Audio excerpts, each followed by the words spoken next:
Quero falar agora sobre mais um pouco sobre a função materna. Então vamos lá. Na Lua astrológica, a gente encontra a função materna. Essa função é maior desempenhada pelas mulheres, principalmente para mulheres que têm filhos. E aí, o que é que acontece, né?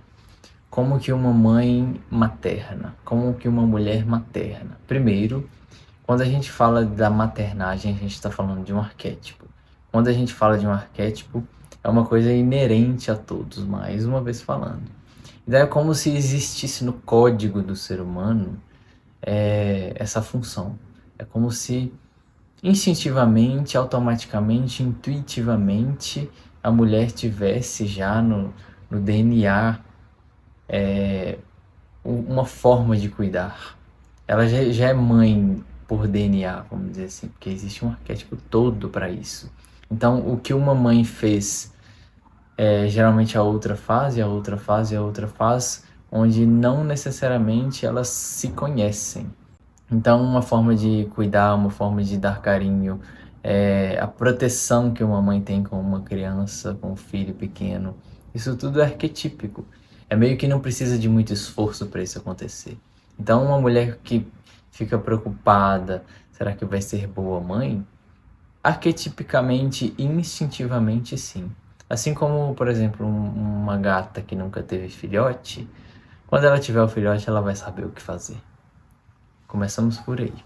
Porém, a nível pessoal, como eu disse, cada pessoa tem uma lua astrológica no mapa, em determinado signo e fazendo determinados aspectos entrelaçados entre si.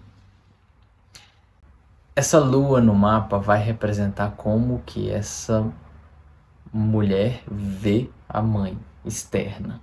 Ao mesmo tempo, como funciona essa mãe interna dela mesma, portanto, como funcionaria a forma de cuidar dela como mãe. Então, quando uma mulher se torna mãe, esse arquétipo materno é ativado nela, vamos dizer assim. O instinto dela vai dizer o que fazer. E aí, o que acontece? Por conta do arquétipo ter o lado negativo, o lado sombrio, o lado benéfico, vamos dizer assim, essa mulher que vai ser mãe, ela ativa os dois lados.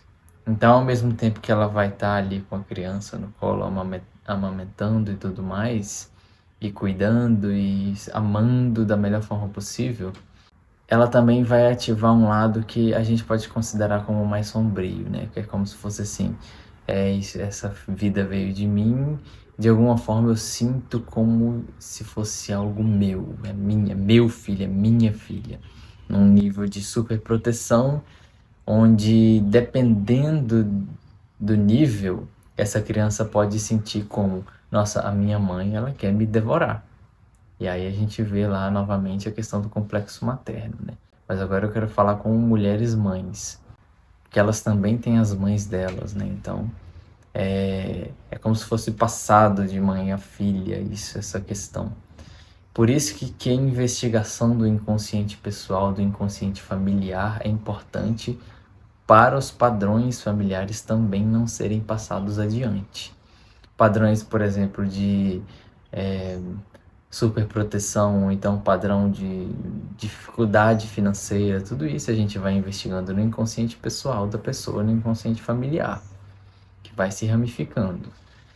E aí, quando essa mulher tem esse filho, ela vai tanto proteger e amar, quanto às vezes parecer que vai devorar a criança por sentir que é dela, sabe? É meu esse filho, essa filha.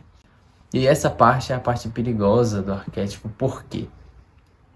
Vai chegar um momento em que esse corte emocional, psíquico, precisa acontecer.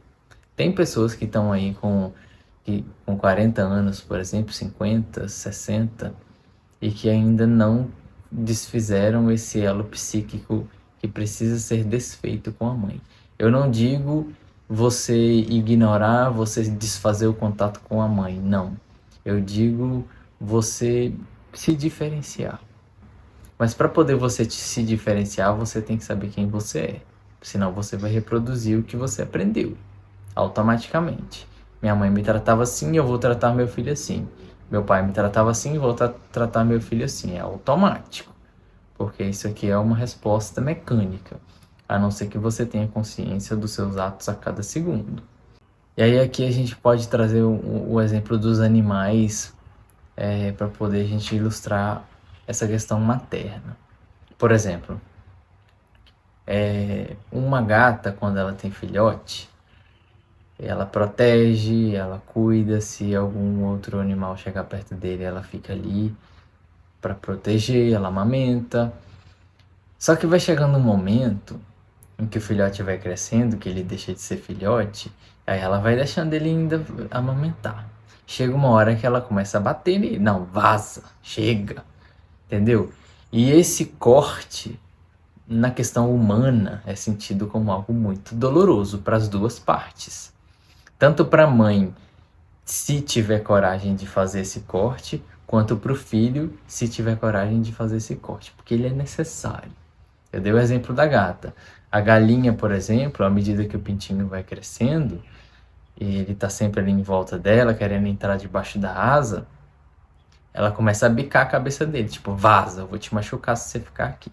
Então, o contato mãe-filho, quando fica muito tempo nesse emaranhado, ele começa a ser nocivo e tóxico e faz mal aos dois, como seres humanos separados. Precisa haver esse corte, essa separação. Só que ela é dolorosa. Como eu falei lá no vídeo de Ares, Câncer, Marte e Lua. É algo natural, é um conflito natural, mas ele é doloroso para os dois lados. Mas uma mulher, por exemplo, que se dedica apenas à função materna a vida toda, isso fica ainda mais difícil, porque ela vai ter o filho, vai enxergar o filho ou a filha como uma extensão. E o filho não é uma extensão dessa mulher. O filho é uma parte dessa mulher. É uma parte que traz as raízes dela também, vem da mesma árvore e tudo mais, mas não é ela. Então, entendem a necessidade desse corte? E quando esse filho corta esse elo emocional, ou você corta esse elo, geralmente é o filho que corta, porque se depender da mãe, ele vai ficar debaixo da asa para sempre. A mãe humana, né? Porque os animais não são assim, não. O filho pode ter 40, 50 anos que a mãe vai tratar como filho. Isso é inevitável, né? Mas a gente aprende muito com os animais. Vamos lá. A ideia aqui é tratar o outro como um ser humano, não apenas como uma função filho e você como uma função mãe. Senão não tem igualdade, sabe? Tudo bem, tem a hierarquia, e a gente vai falar disso mais pra frente. Enfim, mulheres que permanecem muito nesse papel, nessa função mãe eternamente, elas costumam ter um excesso de dedicação. E aí elas deixam a si mesmas em segundo plano. Esse pode ser um erro. Por quê? Porque, lembra, a gente tem todas as funções, todos os signos dentro de si, todos precisam ser alimentados, todos precisam ser vivenciados, não apenas a função materna. Eles falam por aí sobre um negócio chamado síndrome do ninho vazio, né? Que é quando a mulher se dedica tanto somente à criação dos filhos que quando eles saem de casa ela tem toda aquela dor, aquela tristeza, aquele luto, né? É porque eu diria que é uma questão desequilibrada quando ela chega num extremo de dor emocional por causa disso. Por quê? Vamos lá. Lembra que existe o princípio de Vênus e o princípio da Lua, né? Ambos princípios femininos que existem em homens e mulheres. Mas principalmente nas mulheres, quando elas se dedicam muito à função mãe, onde entra a função Vênus? Onde entra a função erótica? Onde entra a função dos prazeres que essa mulher também precisa viver nas relações? Esse pode ser um conflito. Porque, mais uma vez, eu falei isso lá em Touro. O coletivo, no geral, quer que a mulher vista a face da sagrada, vamos dizer assim, da virgem. E aí deixa de lado a face erótica, a face de Vênus, aquela que busca os prazeres. Então, assim, é muito importante para essa mulher considerar os dois lados, porque eles nem sempre estão em acordo dentro dela.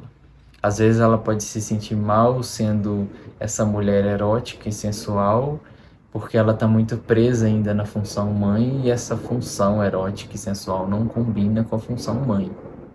Então, quando que essa mulher deve exercer a função mãe? Em relação aos filhos que têm dependência dela e principalmente em relação a si mesma, na questão do autocuidado emocional, para poder não depositar nas mãos de outra pessoa, ou então não viver num excesso de dedicação e esquecer de si mesma. Quando essa mulher deve exercer a função Vênus? Nos relacionamentos e na hora de buscar os prazeres para si mesma. Quando eu falo de prazer, pode ser prazer carnal, pode ser prazer de você fazer compras, você cortar o seu cabelo, você comprar roupas, você se vestir bem. Uma pessoa que se dedica demais à função materna pode deixar a vaidade de lado. E ela deve ser levada em conta também.